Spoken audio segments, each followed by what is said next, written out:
क्या हद करते हो अमन। मैंने सोचा था कि हम हनीमून पर बाली पेरिस जाएंगे, अच्छा रोमांस करेंगे, और कहाँ हम इस बिहार की ट्रेन में धक्के खा रहे हैं।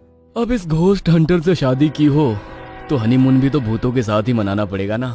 पर तुम चिंता मत करो, भूतों को ज्यादा चर्बी वाला इंसान नहीं पसंद है।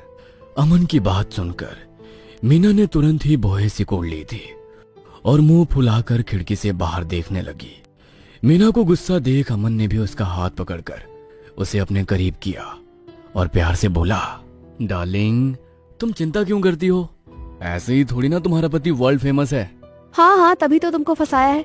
अच्छा एक बात बताओ, आज तक की तुम्हारी लाइफ में कोई सबसे अजीब केस मिला है क्या, जो पहले तो तुम्हें मजाक लगा हो लेकिन जब तुमने केस पर काम किया हो तो कहानी कुछ और ही हो। हाँ मीना, एक केस है जिसके बारे में आज भी सोचता हूँ तो मुझे यकीन नहीं होता, और वो किसी दूसरे देश की नहीं बल्कि अपने ही देश बिहार की कहानी है। सुनाओ ना प्लीज, अभी बहुत लंबा सफर है, मजा आएगा। अच्छा ठीक है, ध्यान से सुनना। हाँ मीना, ये अनोखी कहानी बिहार के गया शहर की है और इलाका है इकबाल नगर। जब मैंने इस केस पर काम शुरू किया तो मुझे बताया गया कि कोई है जो इकबाल नगर कब्रिस्तान में रोज भटकता है अपनी ख्वाहिशों के साथ, हाथ में छड़ी और सिर पर हैट। ये अजीबोगरीब पहनावा इसलिए क्योंकि यह अंग्रेज था, ओवन टॉमकिंसन, जिसकी मौत सन 1906 में ही हो गई थी। मगर आज भी 118 साल से ज्यादा वक्त गुजरने के बाद भी वो भटक रहा है। सुनने में भले ही अजीब लगे मीना, मगर इस रूह को बस एक ही चीज चाहिए होती। क्या? चाय, केक और बिस्किट। क्या सच में एक अंग्रेज भूत लोगों से चाय, केक और बिस्किट मांगता है? मैं भी जानता हूँ मीना, किसी रूह का सामने आना और चाय, बिस्किट या केक मांगना हैरत में डालता है, मगर उस ताकतवर रूह की इस अजीबोगरीब ख्वाहिश के गवाही कई हैं। दरअसल ओवन की रूह जिस कब्रिस्तान में घूमती, उस कब्रिस्तान में ज्यादातर कब्रें छोटे बच्चों की है। कब्रिस्तान वाली बात सुनकर मीना अब सीरियस हो गई थी। उसने अमन से तुरंत पूछा, कौन था ओवन टॉमकिंसन जिसे अपनी मौत के 100 साल गुजर जाने के बाद भी अपनी कब्र में चैन नहीं मिला? वो क्यों आने जाने वालों से चाय, केक और बिस्किट जैसी अजीबोगरीब फरमाइश करता है?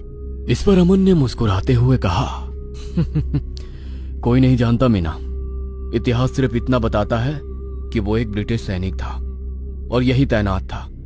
बात 1906 की है, जब यहाँ एकाएक हैजा फैला और पहले उनके इकलौते बेटे की मौत हुई, और फिर अपने बेटे के गम में उन्होंने भी इस कब्रिस्तान में अपनी बेटी की कब्र के ऊपर ही जान दे दी थी। वक्त बीता, ब्रिटिश राज बीता, मगर उस राज का ये सिपाही आज भी यहाँ घूमता है। इकबाल नगर के लोग बताते हैं कि कुछ साल पहले तक तो ओवन की रूह अक्सर रात के सन्नाटे में रास्ता रोककर खड़ी हो जाती थी, और छोड़ती भी तब थी जब उसे चाय और बिस्किट का नजराना पेश किया जाता था। हालात ऐसे हो गए कि लोगों ने रात में घर से निकलना ही बंद कर दिया था, मगर एक रोज उसका पाला अपने मजबूत ताकत से पड़ गया। लोग बताते हैं कि उसी कब्रिस्तान वाले रास्ते पर एक बार एक फकीर चांद साहब अपने टमटम पर सवार कहीं जा रहा था। ये हुई ना बात, अब आया कहानी में नया किरदार। मीना पहले सुन तो लो। तो अपनी आदत से लाचार ओवन ने उनका भी रास्ता रोक लिया और अपनी वही पुरानी ख्वाहिश दोहराई, चाय और बिस्किट। लेकिन चांद साहब ओवन को पहचान गए थे कि ये वही ओवन की आत्मा है जिसका हल्ला पूरे इलाके में है। तो उन्होंने वादा कर गए कि कल वो फिर आएंगे और उसकी अजीबोगरीब चाहत को हमेशा हमेशा के लिए पूरा कर देंगे। मगर होने को कुछ और ही मंजूर था। दरअसल चांद साहब ने चाय बिस्किट पर कुछ काला जादू कर दिया था, जिससे ओवन की रूह अब चांद की गुलाम हो गई थी, और जो रूह पहले इंसान से बस चाय बिस्किट मांगती थी, वो रूह अब उन्हें सोना, चांदी और दौलत मांगने लगी थी, और जो नहीं देते थे उन्हें ओवन की रूह मारती भी थी। फिर मुझे बुलाया गया। क्या तुम उस ओवन रूह से मिले हो? नहीं, एकदम से नहीं। दरअसल जब मैं उस कब्रिस्तान में पहुंचा तो चारों तरफ सन्नाटा था। जगह जगह लाश के सड़ने की बदबू आ रही थी, और वो लाशें किसी इंसान की नहीं बल्कि कुत्तों की थी, क्योंकि उस चांद के कहने पर ओवन की रूह ने इलाके के सारे कुत्तों को मार दिया था। वो सिर्फ इसलिए क्योंकि वो चांद को देखकर भौंकते थे। पर मैं जैसे जैसे कब्रिस्तान के अंदर जा रहा था, वैसे वैसे मुझे किसी के रोने की आवाज सुनाई दे रही थी। मैंने तुम्हारा क्या बिगाड़ा है? तुमने मुझ पर ब्लैक मैजिक किया है, क्योंकि मैं तुम्हारी बात करने से मना नहीं कर पाता हूँ। क्यों मैंने इतने सारे कुत्तों को मौत दे दी, क्यों? अरे अंग्रेज, तेरी हिंदी तो बहुत सुधर गई है। लगता है अब तुझसे इंसानों की हत्या करवानी पड़ेगी। तब तो मेरे ख्याल से तू संस्कृत ना बोलने लगे। कमीने, वो मेरे बेटे के खबर है, कम से कम उसे तो छोड़ दे। अबे तुझे तो शर्म आनी चाहिए। तेरा बेटा चैन से सो रहा है और तू है कि 100 से उसके लिए चाय, केक और बिस्किट ही किए जा रहा है। शर्म तो तुझे आनी चाहिए चांद, जो एक शरीफ रूह को तूने उस हैवानियत पर उतार दिया है। पर तू चिंता मत कर, ओवन की मदद के लिए मैं आ गया हूँ। मुझे देखते ही चांद समझ गया था कि मैं जरूर उसकी मुसीबत बनकर ही उसके सामने आया हूँ। इसलिए उसने ओवन की रूह से कहा, ओवन, अगर ये आदमी इसी कब्रिस्तान में आज रात मर गया तो मैं तुझे आजाद कर दूंगा।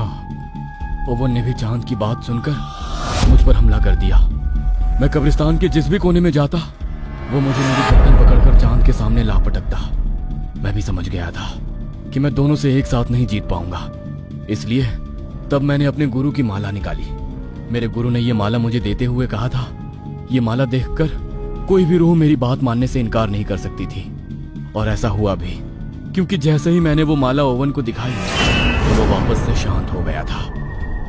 अब बस मैं और चांद एक दूसरे के सामने थे।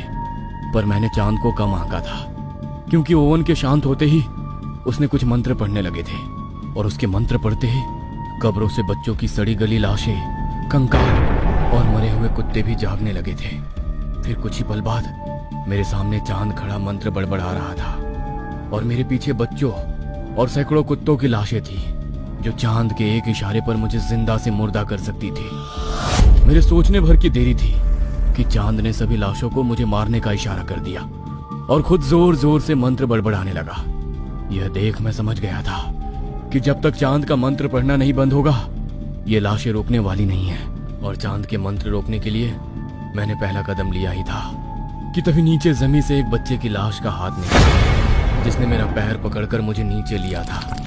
मेरा एक पैर अब कब्र के गड्ढे में था, जिसे वो बच्चे की लाश खा रही थी। मैं दर्द के मारे चीख रहा था और तभी पीछे खड़ी लाशों की फौज में मुझ पर टूट पड़ी। हर पल मेरे जिस्म से पाव किलो गोश्त अलग किया जा रहा था। सच कहूं तो मुझे मेरी मौत दिखने लगी थी कि तभी अचानक कुछ हुआ और सारी लाशें खुद ब खुद पीछे हटने लगी थी। लाशों के पीछे हटते ही मैंने देखा कि ओवन ने चांद को उल्टा पकड़ा हुआ है और उसका मुंह जमीन के नीचे धंसा हुआ है और मुट्ठी भर मांस के लिए वो बुरी तरह छटपटा रहा है। छोड़ दो इसे ओवन, इस पापी की हत्या का इल्जाम तुम अपने सर पर मत लो। इसे देश का कानून सजा देगा।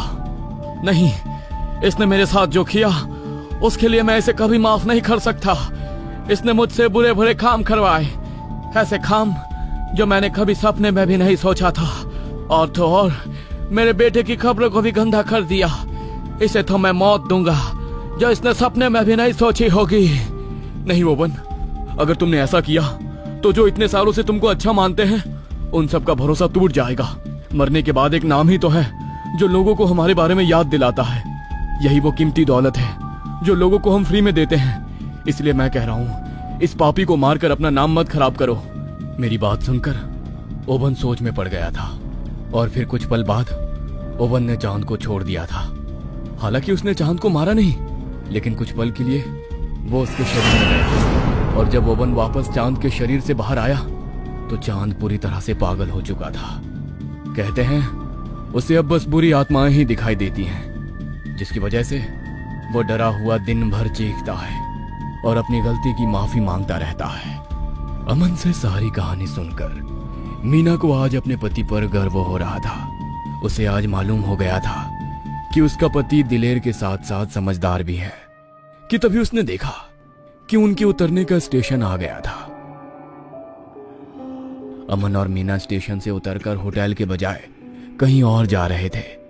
मीना ने भी कोई सवाल नहीं किया और आखिर में उसे उसके सारे सवालों के जवाब मिल गए थे। दरअसल दोनों ओवन के बच्चे की कब्र के सामने खड़े थे। आज ओवन के बेटे का जन्मदिन था। कब्र देख मीना अभी चुपचाप खड़ी ही थी कि तभी एक भिखारी मीना के सामने आ गया, जिसे देख मीना बुरी तरह डर गई थी। मैं बहुत बुरा हूँ, मुझे बुरी आत्माएं दिखती है। मैं बहुत बुरा हूँ, मुझे बुरी आत्माएं दिखती है। मैं बहुत बुरा हूँ, मुझे बुरी आत्माएं दिखती है। ये सुनते ही मीना समझ गई थी कि ये चांद है, वही बच्चे की कब्र के पीछे से ओवन की आत्मा अमन को मुस्कुराते हुए देख रही थी।